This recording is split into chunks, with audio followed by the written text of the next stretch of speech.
Nenek moyangku seorang pelaut, gemar mengarungi luas samudra, menerjang ombak, tiada takut, menempuh badai, sudah biasa.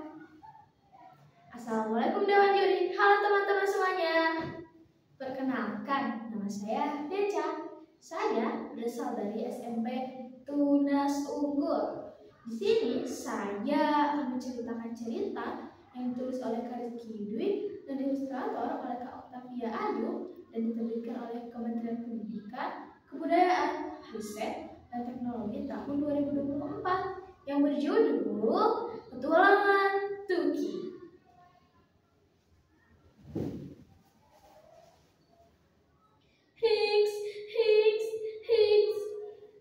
Terdengar suara Tuki si bayi penyu sedang menangis di tengah laut yang begitu dalam dan luas. Ia baru saja dilepaskan dari tempat penangkaran penyu.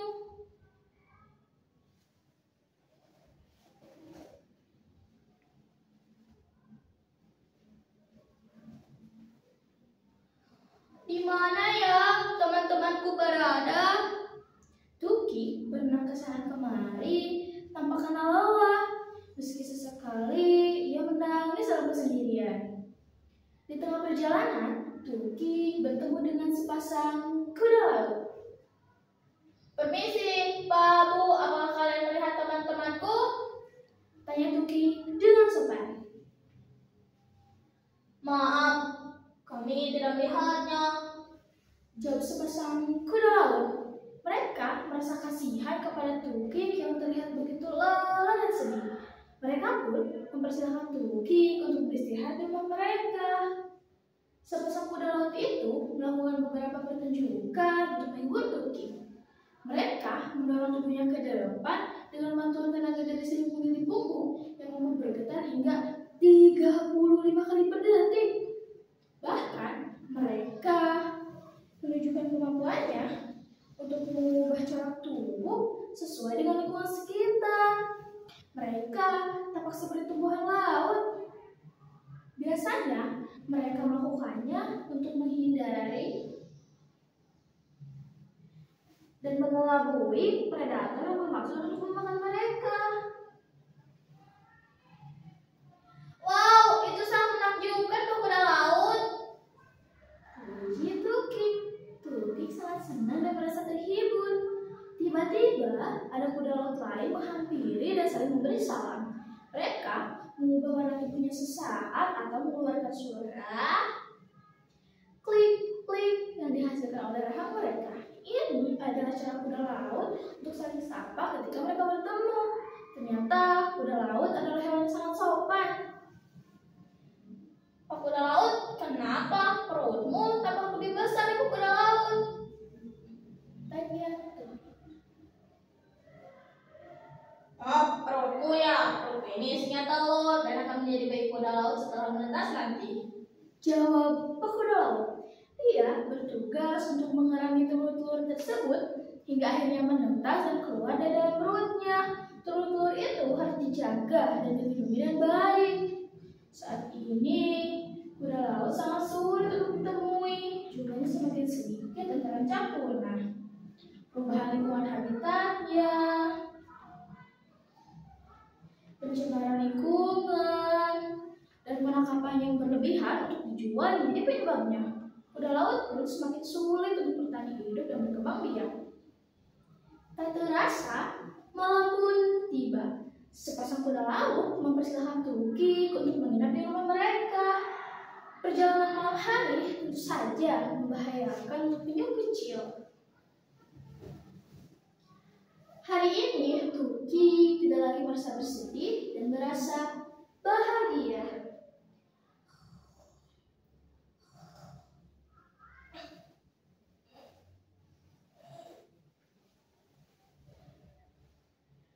Sinar matahari pagi telah menembus dalamnya lautan. Tuki terbangun dari tidurnya. Ia ingin berpamitan dan berterima kasih kepada sepasang kuda laut yang baik hati. Tak hanya menghiburnya, tapi juga membiarkannya untuk tinggal semalam. Tuki melanjutkan petualangan mencari teman-temannya. Perjalanan panjang telah dilalui Tuki. Hap, nyam nyam nyam, ini sangat lezat. Tuki melahap ubur-ubur makanan favoritnya. Hap,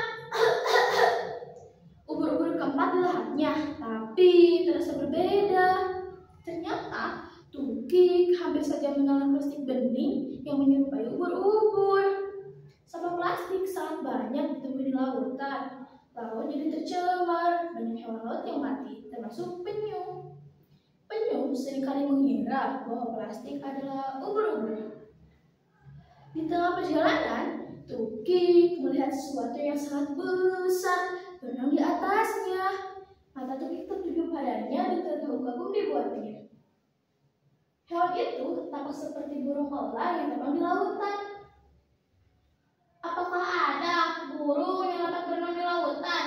Tuki bertanya-tanya dalam hati dan tanpa sadar terus mengikutinya. Hewan itu sadar ada yang mengikutinya dan berbalik arah ke Tuki. Hai, halo penyu kecil. Iya Pak, halo. Apakah Bapak juga seekor ikan? Kenapa Bapak seperti memiliki sayap? Tanya Tuki penasaran. Hahaha, aku juga jenis ikan. Aku biasa dipanggil ikan parimanta. Rasa penasaran Tuki akhirnya terjawab. Tubuh parimanta sangat besar, mencapai 7 meter, memiliki sirip dada berbentuk segitiga, sirip kepala berbentuk tanduk, dan mulut besar yang menghadap ke depan. Makanan utamanya plankton. Parimanta bisa melompat keluar dari air. Tubuhnya yang besar menarik perhatian saat sedang melakukan lompatan. Parimanta dan Tuki terus berbincang dengan asik. Tuki juga bercerita mengenai petualangan mencari kawanan penyu. Parimanta menawarkan tumpangan pada Tuki agar dapat berenang lebih cepat. Kebetulan Parimanta pernah melihat segerombolan penyu ketika berenang bebas di laut lepas. Parimanta juga bercerita bahwa dari hari ke hari penyu semakin jarang terlihat. Ia memperingatkan Tuki untuk terus berhati-hati dan pandai menjaga diri. Banyak manusia yang melakukan pemburuan penyu untuk mengambil kerapas dan memakan daging serta telurnya. Selain itu, banyak hal yang membuat penyu semakin terancam punah, termasuk perubahan iklim, hilangnya habitat untuk tempat tinggal, dan pencemaran lingkungan. Setelah berenang begitu jauh bersama Parimanta, akhirnya Tuki menemukan kawanannya. Ia sangat senang karena kini tidak sendiri lagi. Banyak sekali pelajaran berharga dalam petualangannya kali ini. Tuki berharap manusia tidak lagi membuang sampah di laut, tetapi menjaga dan melindungi penghuni laut. Terima kasih.